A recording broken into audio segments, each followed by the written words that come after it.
think about it that it's take a very long time to take all the parameters of optical frames on the face of a patient. And many times we are selling a product that costs a few $100s to the patient, and then we come in with a pencil or pen and try to find where's the fitting points on the patient and so on. We decide to address this issue by taking actually all the measurements in a very small device, and it's take about 20 seconds, and you take all the measurement that otherwise will take you about half an hour. I've never actually had a device where my opticians are excited about it. They did a trial for us, and then I think it was taken away. The staff was begging me, please get that back in the office as soon as you can. Nice. I've never had a response from staff in 20 years tell me to bring something back. What kind of changes have you guys made to the device in order to make it more responsive to what the optometric community wants?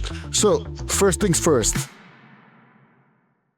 Industry data shows that if a patient walks in and buys in the practice, let's say they buy a 90-day supply, only 20% of those people come back after those 90 days. 80% of those people get that next order online. What we try and do is identify the patients that walk out the door, and we recapture them by co-marketing to those people. We need to be doing more outreach to those patients on a regular basis. It gives them an opportunity to order. It is pure bottom line profit with no cost of goods to us. In fact, the data is demonstrating that today. The economic headwinds that we've been facing, patients are buying less boxes at a time. If somebody is trying to consider whether or not Contacts Portal is right for that, what are the questions they should ask about their own business that could potentially lead them to you? So when I talk to doctors, I ask them, first question is,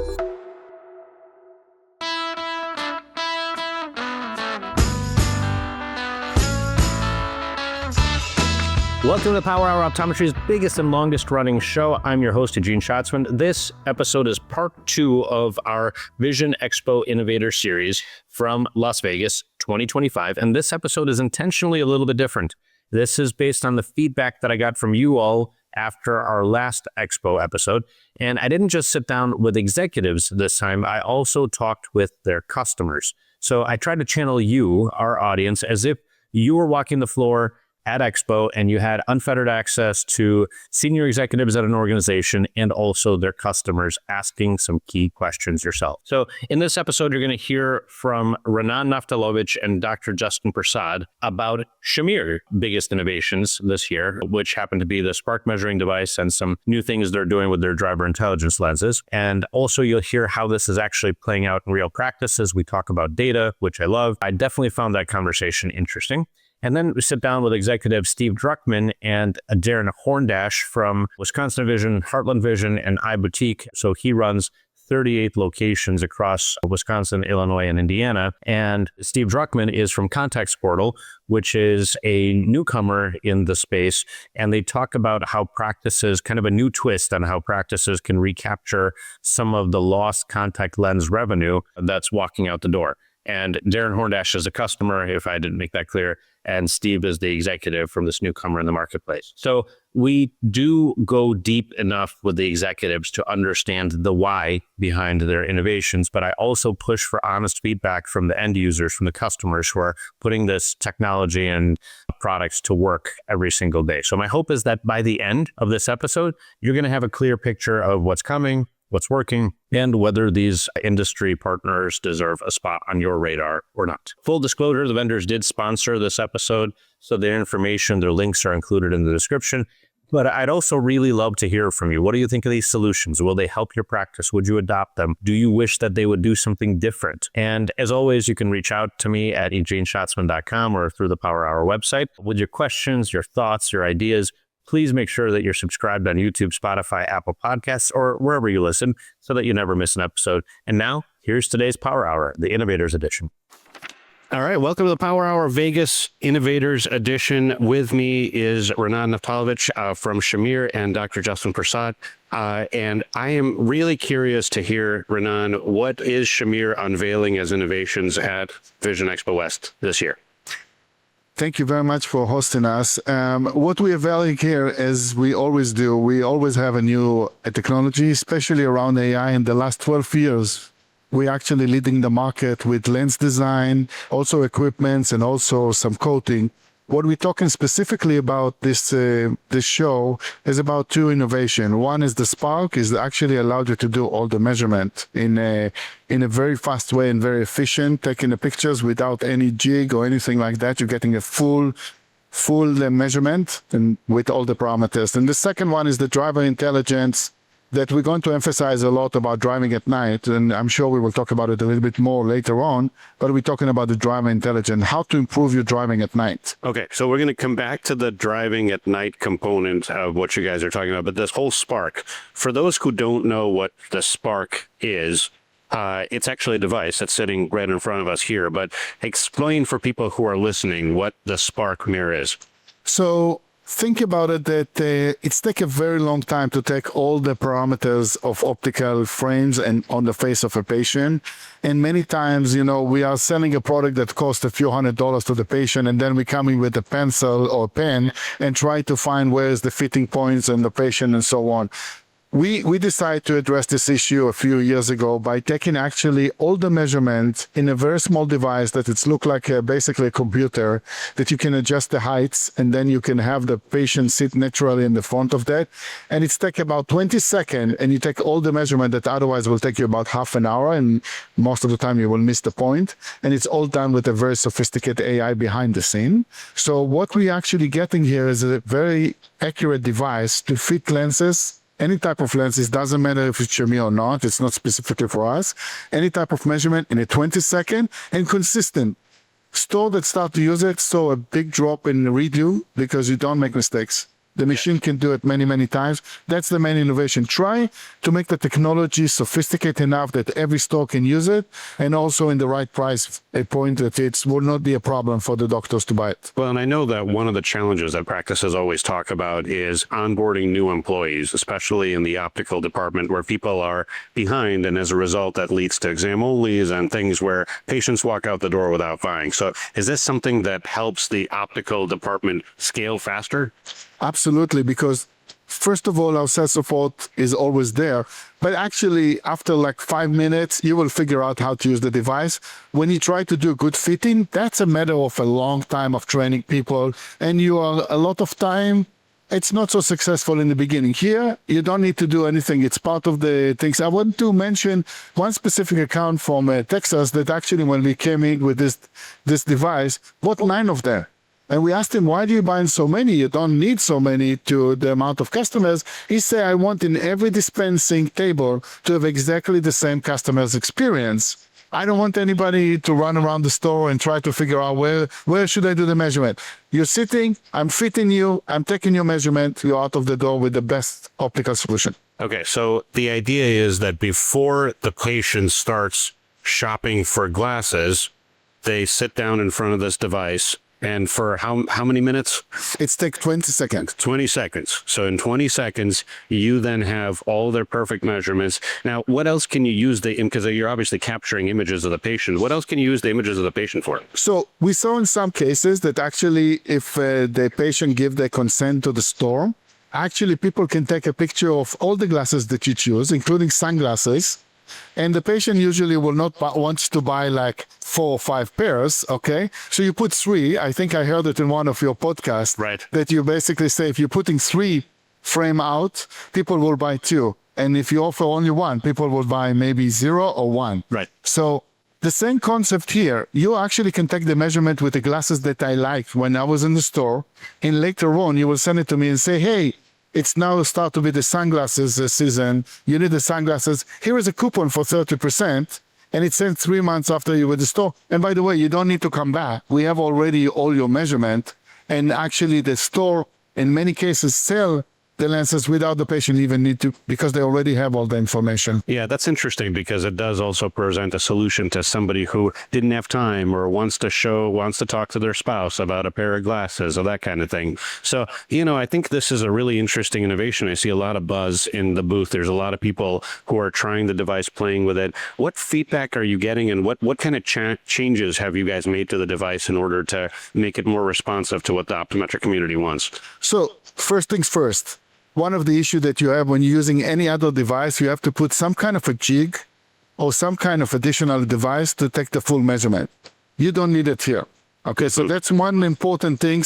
So the patient can sit with a natural posture in the front of the device. No chin rest, no anything. No, nothing. You just ask him, look straight like you do normally. You can adjust the height so it varies. So this is number one. The second thing is the speed. In 20 seconds, your patient says, that's it? Yes, because the machine is doing a lot of the work. The third thing that is really, really important, we don't care what kind of lenses there is inside the glasses. It can be sunglasses, could be polarized. The only exception is the red tint. We cannot do it because there is infrared. We actually taken pictures, including sunglasses. Many people are afraid to sell prescription sunglasses because it's hard to take the measurement. So many opticians shy of that and selling that. In the moment you start to use this device, you don't care what it is. Sunglasses, clear glasses, we can take them all. So that's the major three things. It's the speed is actually the sunglasses option and the very accurate measurement, including everything without any device. Interesting. And what do you say to practices that say, well, no, we have master opticians. These people have been measuring patients and fitting patients with glasses for years, and they're really good at it. Why do I need this thing? Okay, so we don't think that this is, I was presenting in one of your seminar recently, and you use a wonderful line that say, technology and AI is augmented the people, it's not replacing them. And we feel the same about the spa. Master optician can continue to enjoy what he's doing because it's fitting point. This is just helping to take an extra measurement that usually those master opticians don't have time to take. Yep. All the panoscopic, vertex distance, panoscopic tilt, and so on, very, very small percentage of the market, less than 0.5%. We check it on millions of prescriptions, less than 0.5% actually given it to us. We can do better glasses if you give us all the measurement. That just helps a master optician to be better. Yeah, and you know, the other part of it is you think about the patient experience.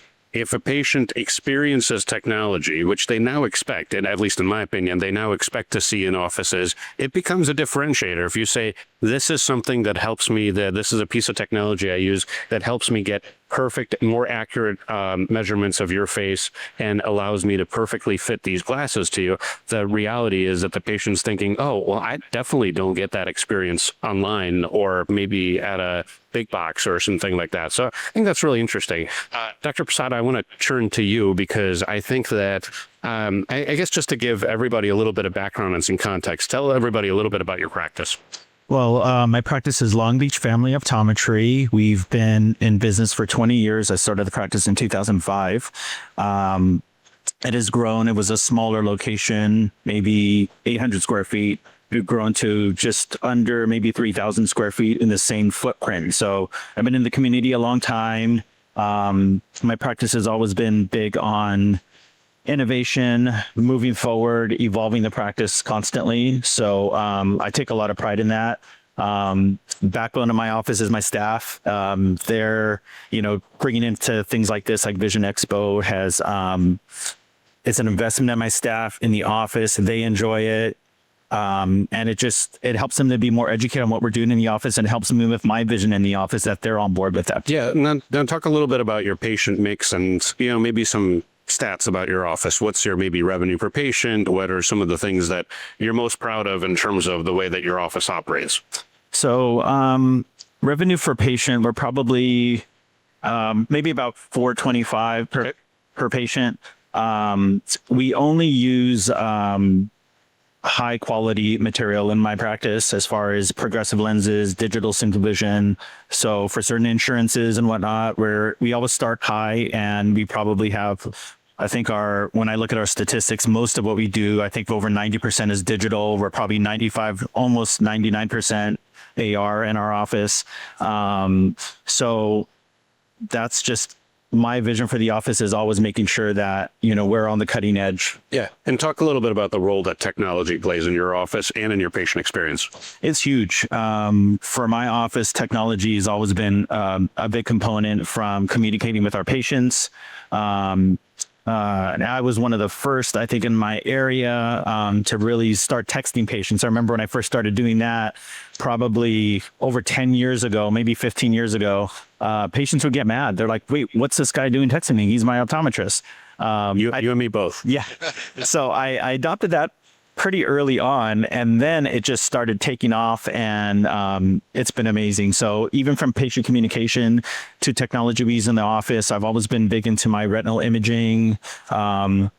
my EHR softwares, just ease of use for my staff and for my patients. And speaking of our newest technology, we actually did bring in the Spark a few months ago. Yeah, I was curious about that. Was my next question is what is your feedback and what's it done for your practice and kind of how does this innovation work? Yeah, practically. Yeah, we're a primary care office. I mean, we, see patients all day. I'm a single doctor practice, have an associate that works other days, but we're kind of your run of the mill, private practice optometrist. And so, I have great opticians that take great measurements and whatnot, but I was always looking for ways to take more accurate measurements. And like Raanan said, there's so many devices out there that you have to put a widget or something on the frame. It's very awkward.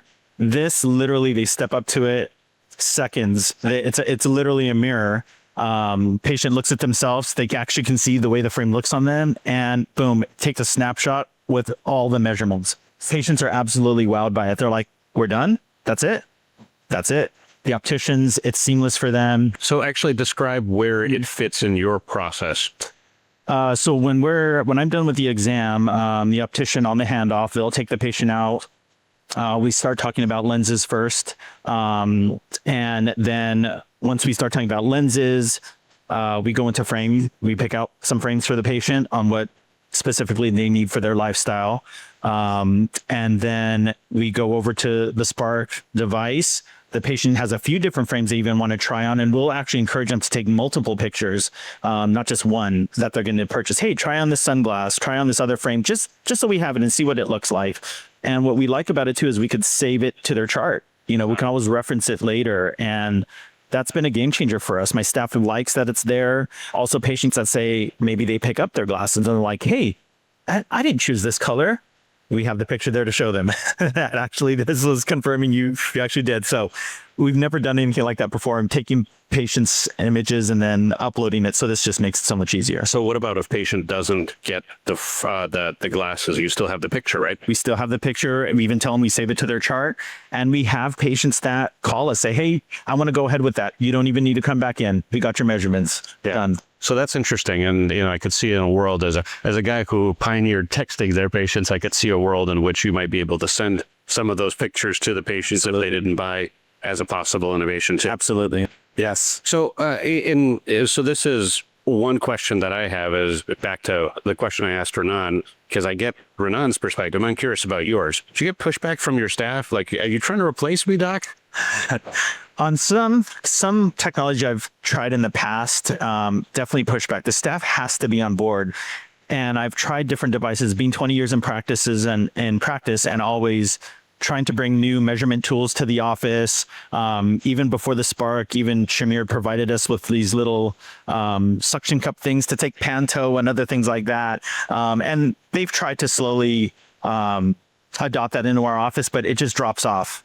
This, I've never actually had a device where my opticians are excited about it. And they did a trial for us for, I think, 30 days. And then I think it was taken away. The staff was begging me, please get that back in the office as soon as you can. Nice. I've never had a response from staff in 20 years telling me to bring something back, especially opticians, because sometimes it's hard. That's their job. Like you said, they don't want to feel like they're being replaced. But I think with AI, with devices like this, it absolutely augments things and streamlines things for them, and it makes their job easier. Well, the observation I have is from walking around the show floor, from being in the Innovation Challenge yesterday, from speaking on a lot of different innovation topics, there's a lot of tools being introduced to make the doctor more efficient in clinic. Yes. And so the doctor is now able to see more patients per hour, because that's been a big thing, right? OD capacity, OD availability, revenue per hour for an OD has been a problem. And so there's a lot of companies that have invested in innovation to make the OD more efficient, right? Ambient scribes and things to speed up the exam and to enhance the experience between the OD. And we've talked about this on other shows. The interesting thing here is that when the OD gets more efficient, that means that there's more patients flowing into the optical. And if the optical gets behind, then there's not that much revenue per patient that you can capture if you're only getting the VSB or IMED reimbursement for that exam because the patient didn't want to wait for the next optician to open up. So if this even saves, minutes for an optician, and now I might say it takes tens of minutes, but it saves, even if it saves minutes for an optician, that seems like it adds a lot of value to the practice. That's huge. I mean, the time it takes, especially with the opticians taking all the, manually taking panto and face form and spending all that time. I think I even timed it, it could be 7-8 minutes, sometimes longer if the patient, hasn't positioned the frame properly on their face. Here, they literally walk up to a screen and it's seconds. The opticians love it because now they've streamlined that process. They can get that job processed on the back end. Everything is much quicker for them, which they love. What about Remakes? Great point. We, again, I think we've had this spark for probably 3 or 4 months now. We have not had a remake yet. I think the accuracy is amazing, and not to take away from the opticians. I think they do a great job, but even they admit sometimes the way the patient's positioned or where they have to take the measurements, especially with these new digital lenses that we're doing, measurements are everything. We need to be accurate on that. But then also the patient expectation when you're using something like the Spark. I've had this digital high, kind of high-tech eye exam that they just had, and then to walk out and again dot them with a marker at the end. I think Raanan made reference to that, which I tell my staff all the time. Just something didn't feel right about that. Yeah. So now to have this instrument that they could just come up, it's a picture. The patients are wowed, and especially if we tell them, we're starting to use the buzzwords AI now a lot, right? And patients are hearing this a lot more. So to say we have technology in our office like that is pretty neat. Yeah, and we'll come back to your opinion on lens technology. Raanan, I want to turn it back over to you. And obviously this is a really important innovation from a hardware standpoint, but you guys are traditionally a lens company. So talk a little bit about some of the lens innovations, and you've mentioned that before, and also how you're supporting practices with these lens innovations. Okay, so the process started almost 12 years ago when AI was absolutely unknown. And because Shamir is always a technology company, they're always looking for a way to do things better. We start to look into the options of how we can incorporate AI to be able to do way more design. And that's where we came with the first idea about autograph intelligence. The autograph intelligence actually breaking the modes about how we're doing lenses. And what I mean by that, when you're usually doing the design of progressive lenses, you're making a decision, I would like the reading area to be like that. I want the corridor to be like that, maximum distortion, blah, blah, blah. We want to do all of that. But when you want to start to get more options, like what we did, and what we did is we did the research by age. We actually analyzed about 1,300 people, how would they live in their life, but we did it by age. We did it by group. So if you are 40 years old and 60 years old, we asked you some questions, the same questions. And we was amazed to see how many difference there is between different age group. So we say, okay, so now we know what each age group like to have. Like, for example, I will tell you something that will sound very obvious. Young people using their phone more than older people. Okay, obvious, it's obvious. But until we actually measure that and we actually check it, we was amazed to see how much is the difference between different ages. So now we want to do a design by age. To be able to do design by age, we automatically increase. When we do in a regular progressive lenses, is about 37,000 options that you can have. Now, multiplied by 12, that's what we decide to do. We're talking about 430,000 different options. To be able to design something like that, you have to use AI tools to help you, again, augmented what our designer is actually doing.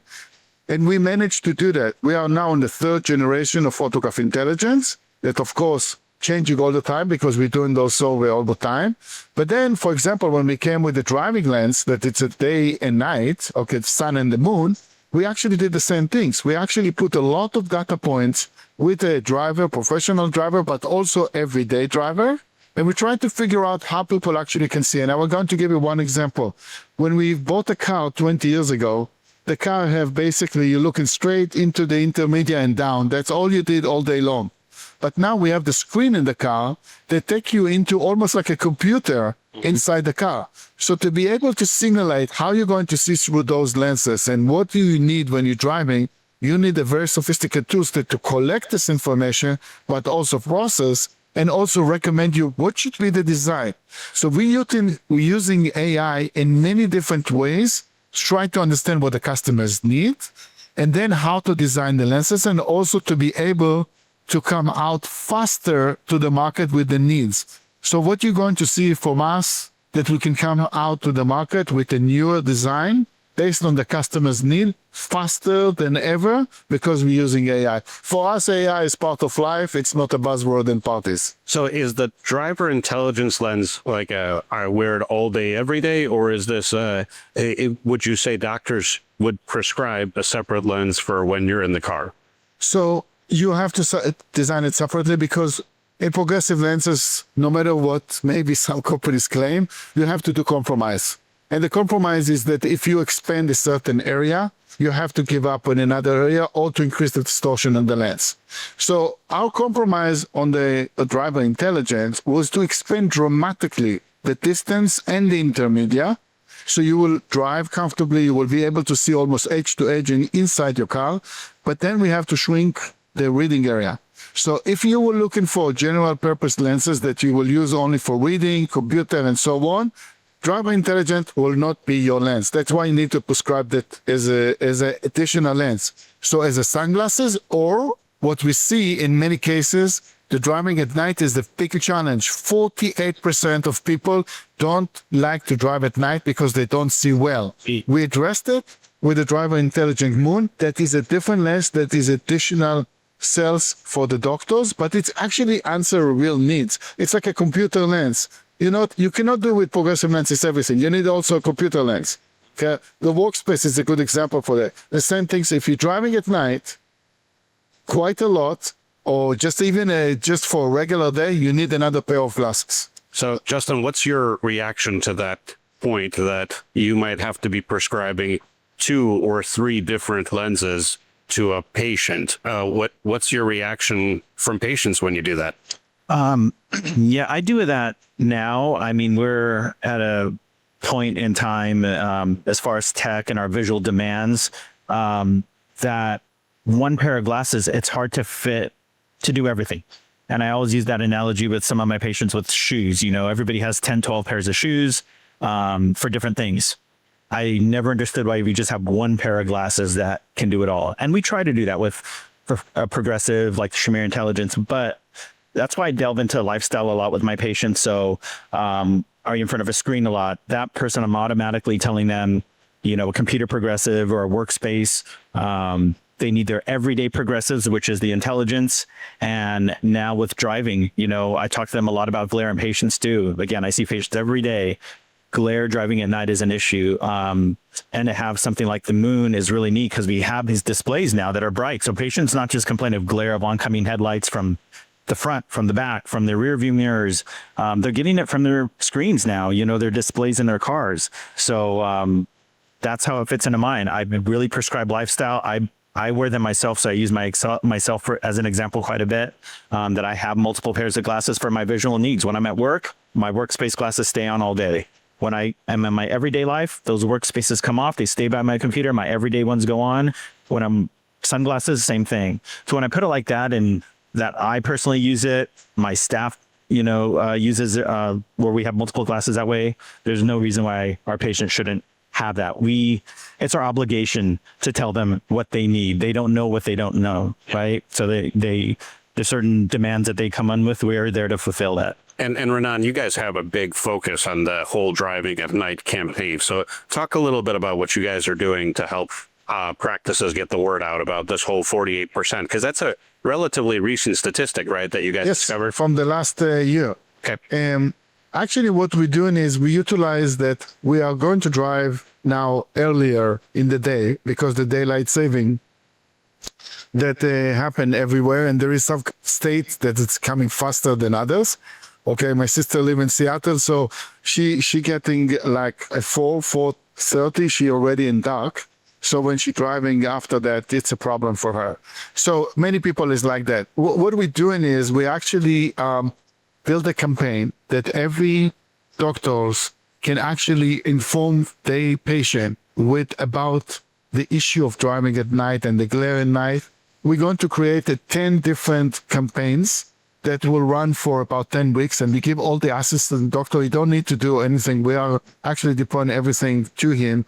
But in the same time, we're also going to increase the awareness by using social media mostly around the area of the doctor. So any doctor that sign up for these things will get a lot of attention from us directly to the consumer that hopefully will come to their stores. So we're working together hand to hand with the doctors to actually send a message to the patient to understand that they have a problem that's coming and this is driving at night.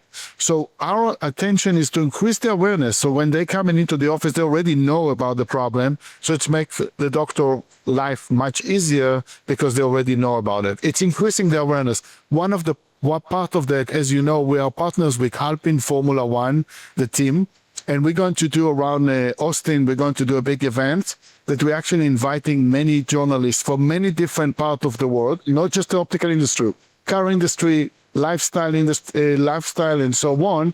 And we are actually going to increase the awareness about driving at night. For us, it's really important that people will feel safer and feel comfortable to drive at night, because that's what will allow us, in the end of the day, to accomplish everything that we would like to do. Right. And I think solving a patient problem ultimately makes the doctor the hero, because you now have another solution for a problem that's becoming more and more prevalent. I agree with the screens at night. I've seen the problem firsthand. And the reality is that if the doctor gets to be the hero, that increases patient retention, that increases the number of frames and lenses that any one doctor can prescribe in a particular patient encounter. And certainly, hopefully, helps the industry grow, as well as makes a better outcome for the patient, right? Absolutely. So if I may add one item here. Many of us, speaking with our friends, and they know with the optical industry, they say the following sentence, and you will recognize it in a second. I don't need glasses, only when I'm driving at night. Mm-hmm. And it's a lot happening with the young people that not necessarily buying glasses, okay? They don't think that they need glasses, or they see good enough, okay? But those people is actually the most problematic, because with young people, because they have a high level of accommodation, suffering from night myopia more than even older people. So for us, by increasing the awareness, even for young people that say, hey, I cannot see well at night, okay? I see well at the day, and but I don't see well at night. By increasing the awareness, we hope to bring more young people into the doctor. So if the doctor is actually sending the message to his patient, and many of them is just young people that came to be tested, we recognize ourselves, yes, we do have a problem. We don't need glasses normally, because during the day we don't have this problem, but at night we have this problem. The doctor have a much better chance that those patients will come and ask for the glasses. That's an interesting point, Raanan. I know you guys have a big research division. Have you found that that's actually happening with young people right now that say they don't have a prescription? Yes, absolutely. That's one of the reasons why we developed the Moon in single vision. Usually we're doing more the progressive side, but here it was very, very clear. This target market is actually bigger, and we're selling today almost an equivalent number between single vision and progressive when it's coming to the sun and the moon. What surprised us with the regular progressive, you are very special, doctor, by selling a lot of single vision digital. There is still many people that don't sell them, but in the driver intelligence is almost 50-50. Almost 50-50. So what's your comment on that, Justin? I think that there's definitely a need for that. I mean, I see patients all the time. Sometimes they come in plano, younger patients, but they do complain of night driving. Again, inundation with glare and screens from, again, displays and headlights and all that. Their vision's good. So they are like, I can get by. I'm 20/20 still, right, Doc? But I want to still address the issue, and that they're complaining about, which is night driving. So I think that's why we've fit a lot of Shamir lenses. They're very innovative and very progressive and forward thinking. Because you could just brush that off and have somebody just prescribe -1/4 for them, or -1/2 diopter, and be done with that single vision lens.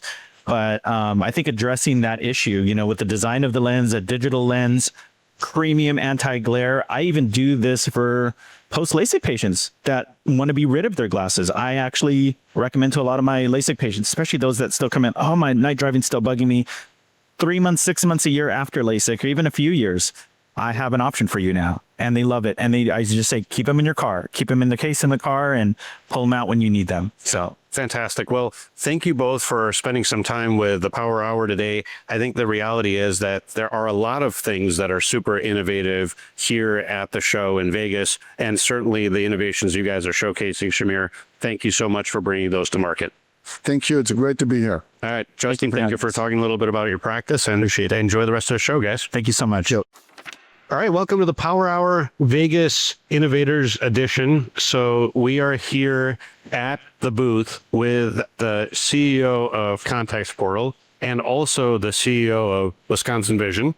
And I wanted to make sure that everybody got a chance to learn a little bit about some of the innovations that are happening in Vegas today. And Steve, I want to turn it over to you. Tell us about what you're exhibiting. You're a first-time exhibitor here at Vision Expo. Talk about what you're exhibiting, what problem it solves, and then we'll talk about Darren's practice and how he's using it. Great. Well, thanks for having us. Really good to be here.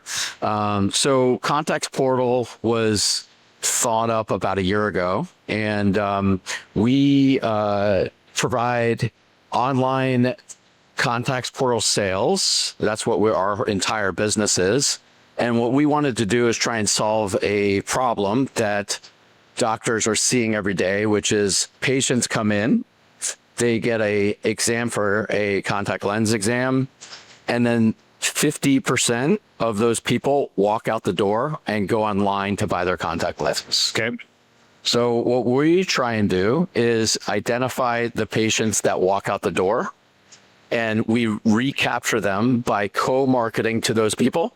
We tap into the EHR, which is their CRM system, and we know who bought in the office and who didn't buy in the office, and we just to target the people that walk out in the office. Okay, so somebody walks out with a pair of trial lenses, or somebody just walks out and they didn't buy anything, annual supply, one box, anything. You guys have a way of retargeting. Now, when you retarget, what happens? So what we do is we go in every day and we find those people, and through the EHR, we are actually getting their contact lens prescription and all the key information. And we start to send marketing messages, emails, texts, things like that. That's co-branded from us and the doctor. So from Contacts Portal and the doctor. And we give them an amazing first order offer, because what we try and do is sign them up for our proprietary subscription program. So we sign them up. Let's say that they get a 90-day supply. Okay. And we give them 50% off that first order. Yep. And when they sign up, they're signed up for a subscription. They get a whole account. They can manage that subscription any way they want. And we share 20% of those profits, pure profit, with the doctor.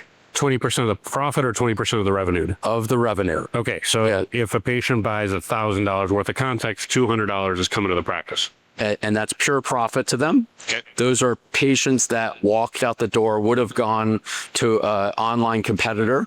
And what we're doing is recapturing them. Okay. So tell me a little bit more about what patients end up buying and how many patients you're able to re-engage. So if you said, if we had 100 patients in a practice, 50 you estimate walk out without buying anything.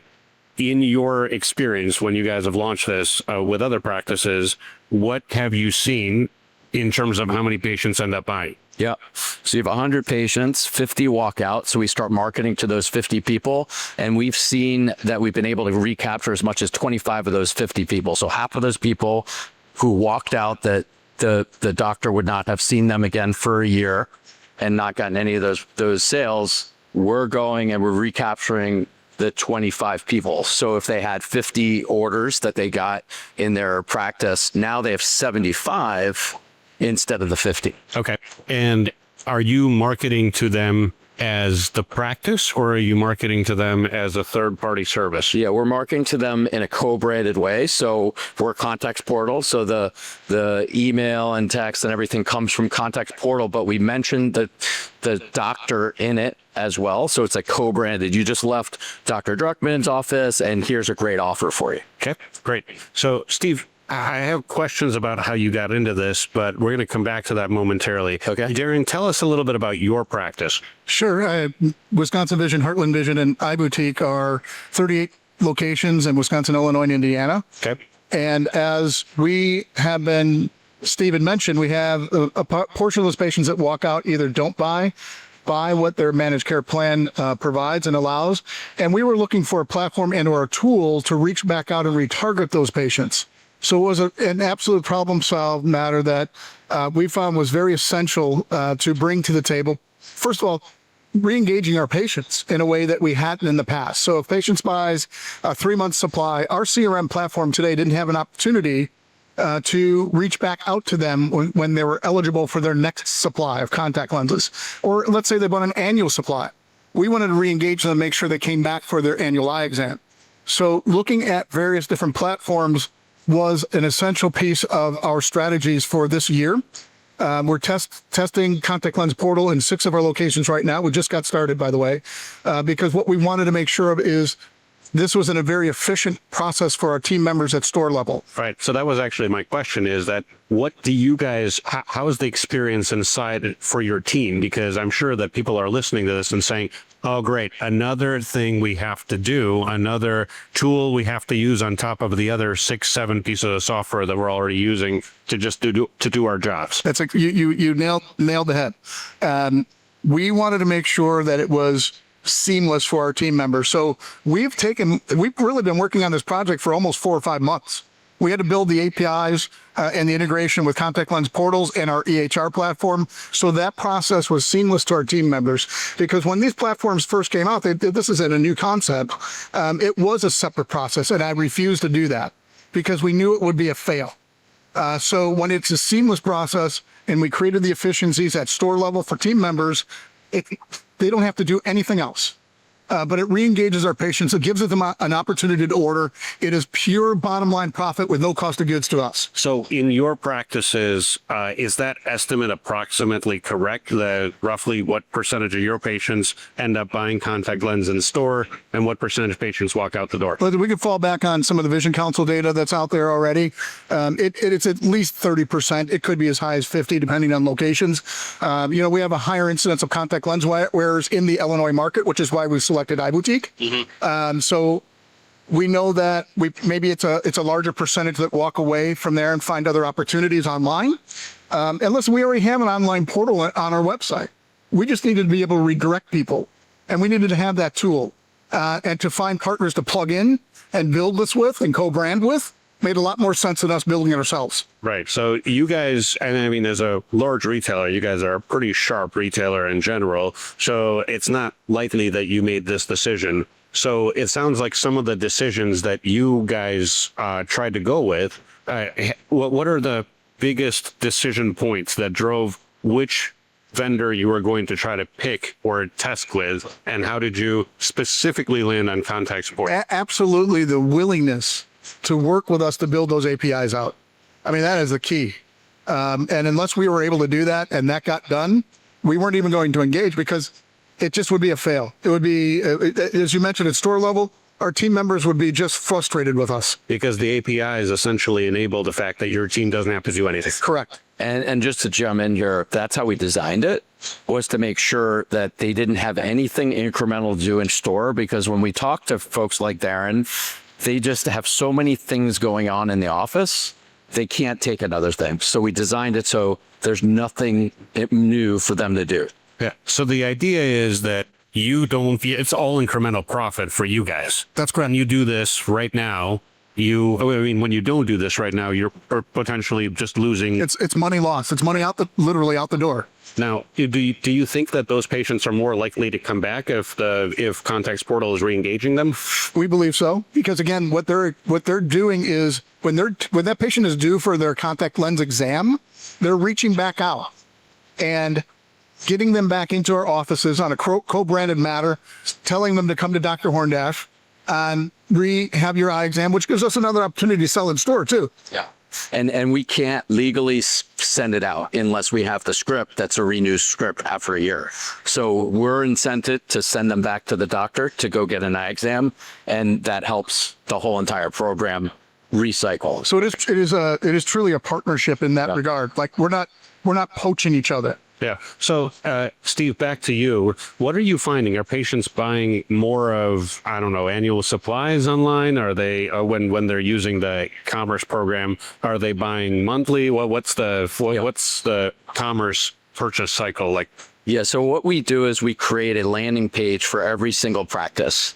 Before we get started, we talk to them and figure out what are the products that they prescribe the most, and that's what we feature. Now, most of what we feature end up being 3-month or 6-month supply. That's probably the biggest amount. We do monthlies as well. We don't even do annuals because our whole thing is if they're going to sell an annual plan in the store, that's probably going to be the best price for them. So they're going to do that. They're going to get the best pricing, all those rebates and things like that. If they don't do that, that's where we really come in, and that's where our best pricing is. So in this case, the rebates don't necessarily apply. And what about managed care? How does that work? So typically at store level, we're engaging them on the managed care platform. That's why they come to us. They're getting their annual eye exam, and they know they can use their benefits through our brick and mortar locations. But once that expires, once they use it up, and it's typically, let's round it up to a 3-month supply. Once they've used their benefits, then there's another opportunity to re-engage and retarget them if they're not buying from us or for some other platform. And so what we do is we provide a really good first offer, 50% off that first offer. And then we sign them up in our subscription software. So they're signed up for a subscription, and then they can manage it any way they manage it. But then we check prices every week to make sure that our prices are as sharp as when you look across all the e-commerce platforms. And that's why it works. So the price, is the price the same as it would be in the practice? No, the price is not. And that's the point. The point is we're getting the sharpest prices because the person that is walking out the door is looking for the best deal online. That's why they're walking out. Right. So that actually addresses one of my other questions. Is it seems like you're dealing with a different type of consumer. When they didn't buy in the office, they're going to go do research. And what you're doing is you're putting a research tool in their hand and saying, our pricing is different. And that pricing makes it more available or more competitive with everything else they're going to find. Yeah. And the other thing we do ask the practice to do is we create a little handout for the people that walk out the door. And it's another endorsement. So the patient walks out the door. As they're walking out, they say, hey, we have a partner called Contacts Portal. And they're going to, here's some information on them. They're going to be reaching out to you. And it validates that we're partners. Darren, does it bother you at all that the price is different online than it would be in the store? Certainly. I mean, it does it bother. We've worked through that, right? In truly working through a partnership, we made sure that there was governors in place so that we can re-engage those patients. And listen, as a large regional retailer, we make sure our pricing is very competitive to other online platforms to begin with. So we're not outside of the pricing realm that Contact Lens Portal is at right now, except for that initial offer, 50%. Yeah. But keep in mind that patient may not have purchased from us anyway. Right. Well, that's the thing. But even when they give them a discount, so Contacts Portal gives the patient a 50% discount. You still make 20% of the discounted. So that's better than nothing. Right. Well, that's, first of all, that's better than nothing, but it's also it sounds like Contacts Portal is making the investment and recovering the patient, but you're still making money on that investment. That's correct. That's right. And it's a long-term partnership, long-term relationship that all of our patients, listen, we work with all the big contact lens manufacturers, all of those available on the portal. So that was very important to us as well. Okay. So, Steve, how did you get into this? I mean, is there a history here with the optical industry or what? Yeah, so I've been running Vision Path, which is our parent company, and we run e-commerce businesses. So that's where I come from. I've been running e-commerce businesses for 25 years. So I'm a marketer, I'm a direct marketer, and that's my expertise. So I come at it from a different place than some of the other competitors out there who are coming at it from a vision point. I come at it from a patient relationship standpoint, a direct marketing standpoint. I worked for 1-800-Flowers for many years, and we had a similar thing where we had a network of florists that were local florists called our BloomNet network. And we created a symbiotic relationship there where 1-800-Flowers was able to send customers to them, and they would hand deliver the flowers. 1-800-Flowers couldn't hand deliver flowers.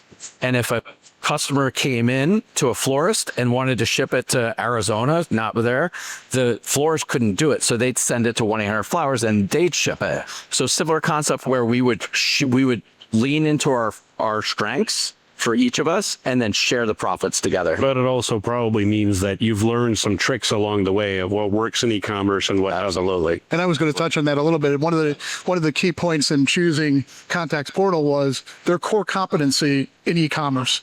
Right, they've had years and years on their team of experience, and that was very critical to us. Well, the audience knows that I'm a marketer at heart, which basically means that I'm really curious about what some of the tricks are that you use to get patients to take action now. Obviously, the discount offer is a big one. Anything else?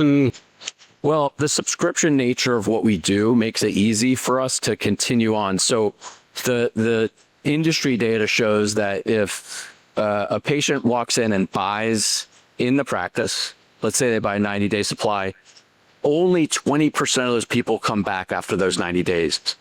80% of those people get that next order online.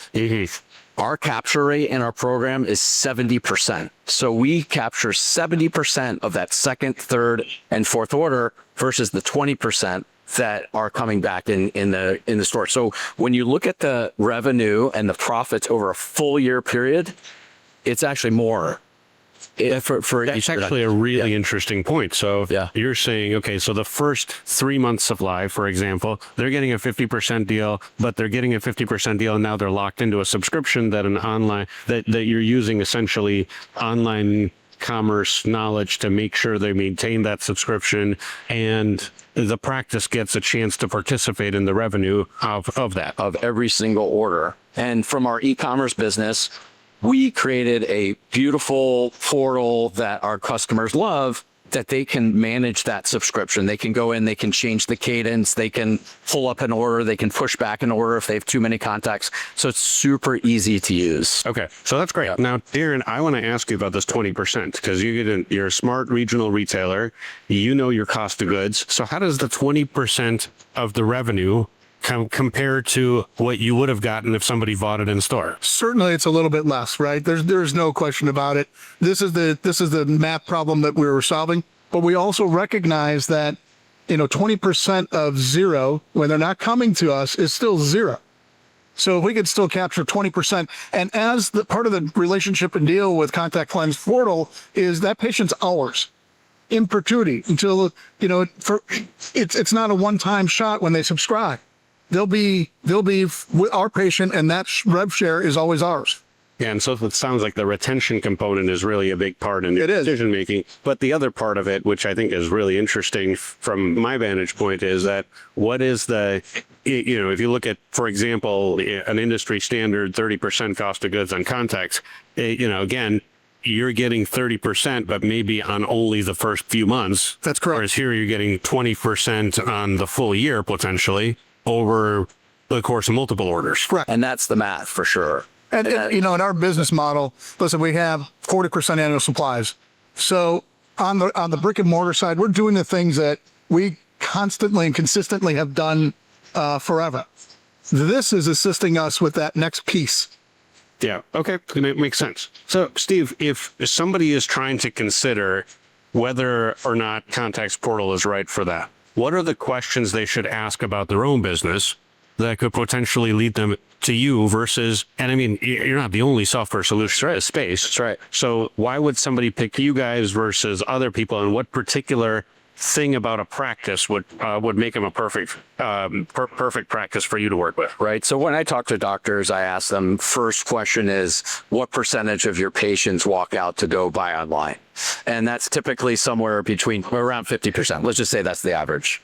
The second thing I ask them is, how many verifications come into the practice every day from online players? So they get 5 to 10 a day. And those are verifications where a patient got a contact lens script, went online, they bought it online. In order for that online player to actually execute it, they need to validate the script. So these are their patients that have gone away.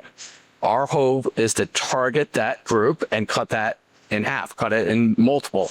And so that's the first piece. Now, what do we do differently than our competitors? there's a few key tenets. One is we heard from doctors, they don't want to pay a monthly fee. This is free to use. There's no fee at all. Number two, they don't want to have to do another, we talked about this, they don't want another system to log into. They don't have to learn something new. We said, okay, what we're going to do is do the work to tap into their EHR so they don't have to do anything. Three, we're not dictating what to prescribe. You guys prescribe what you prescribe today. We don't want to tell you what to prescribe and you try and sell. We want you to be as successful selling into your patients as possible. It's only when that doesn't work and they walk out the door, that's the group of people that we're targeting. So it's all incremental. So free, simple to use. And we know these offices, people are busy. The people working in the office are busy. So we said, let's not ask them to do more than they have to do. Okay. And Darren, if you're looking at this, if your fellow practice owners are looking at something like this, obviously you've looked at a lot of other choices. Sure have. And, are there any other elements in the decision making that people should consider about their practice? Yeah, I think, again, it's creating that mutual partnership, the understanding, looking at the whole patient journey from your brick and mortar store to when that patient next visits you, right?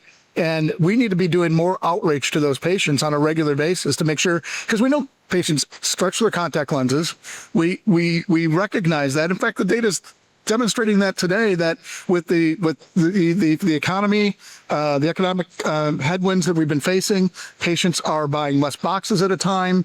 So we need to be able to re-engage them more regularly. Our 40% annual supply sales is great, but will that be encroached by economic headwinds for patients? Yeah, and interesting. And by the way, when patients are paying for a 3-month, are they just being charged once, or are you guys splitting that up into multiple payments? What are the commerce tricks that you guys are getting the patients to do? Yeah, so if they get a 3-month supply, we charge them for that 3 months. And then when the next one's up, we charge them for the next 3 months and the next 3 months. So that's one of the calculations that patients, it's a lot of money if you get an annual supply. I mean, it's hundreds of dollars. So not everyone has that to give all at once. And then you're walking out with boxes and boxes of contact lenses. We ship it right to your door. We have, you get all the ship confirmations, you know exactly when it's coming, comes right to your door, and you can move it up, you can move it back. So it's really flexible. So our whole thing is around convenience for the patient. Okay, that's great. And, in terms of final thoughts here, Darren, from your perspective, what would need to happen to make your pilot in this with Contacts Portal successful? What would you need to see in your practice? Bottom line, we want to see that rev share coming in. We're problem solving every day with Contacts Portal for the items that are important to us: patient retention, getting them back into our practices, communications, outreach. Those are very important pieces of this whole situation, keeping us in front of mind for that patient. Yeah. And Steve, final question for you. In terms of roadmap, because obviously you're new, this is the first time that you're exhibiting at Vision Expo, and you've got a compelling story, and obviously you've got some practices using it. So what are the kinds of things that are on your roadmap for product innovation that can even offer more value to practices long term? Absolutely. We have about 30 practices that are live that we're learning every day. When we launched back in March, there were things that they gave us feedback on, and that's why you do pilots. And we've been innovating and changing things every day. We also look at our direct marketing. Direct marketers don't just sit on their hands. They look at the communications, look at the language. What things can you do to drive that conversion rate up? So you're doing that. We're doing that every day. So I want to continue to do that and add in bells and whistles so that we can focus on getting more first orders and more retention orders. And that's the part that I get excited about, because as a marketer, I'm always curious to, when people build out software solutions, I'm always curious, well, how often are you testing, changing, adjusting what people are actually seeing, what the end user is actually seeing? And oftentimes software companies build it once, it works, but there's not like this commitment to market testing and constantly innovating, that kind of thing. And, again, you're coming from the direct marketer space, which makes it so interesting to say, okay, your job is to get people on the program, and part of getting people on the program is constantly innovating what the consumer stimulus actually looks like, which, I think is one of the things that impresses me the most about your program. Yeah, and it's in our DNA. You got to continue to move and test and continue to drive newness. The last point I wanted to add is we've been a challenge for them. Unlike, and Steve will admit that, we have been throwing curveballs to them. Being a sophisticated regional retailer, we think that they have been very responsive, very patient with some of our requests and some of the things, but their team has worked very hard to make sure that what we need to have addressed for a long-term partnership is addressed. And I just say that, partners like Darren, we bend over backwards for, because we're only successful if they're successful. So we do everything possible, and it's great. And we have obviously someone large like Wisconsin Vision and all their stores, but we also have independents, and this really works for an independent as well. So we have a bunch of practices that are just single doors, and that's really successful for them as well. Yeah. So I think we've talked about the innovation. We've talked about what you're trying to do for the marketplace, the problem that you're trying to solve. Thank you, gentlemen, very much for joining me on the Power Hour today. And hopefully, if somebody is considering helping themselves and helping this part of the business, the contact lens part of the business, with this e-commerce solution, they have an opportunity to talk to you and look you up. And they should go, if they want, they can reach out to me directly, Steve Druckman, or just go to contactsportal.com and put in their information, and then we'll contact them right away to take them through a demo. Perfect. Thank you, gentlemen. Thank you.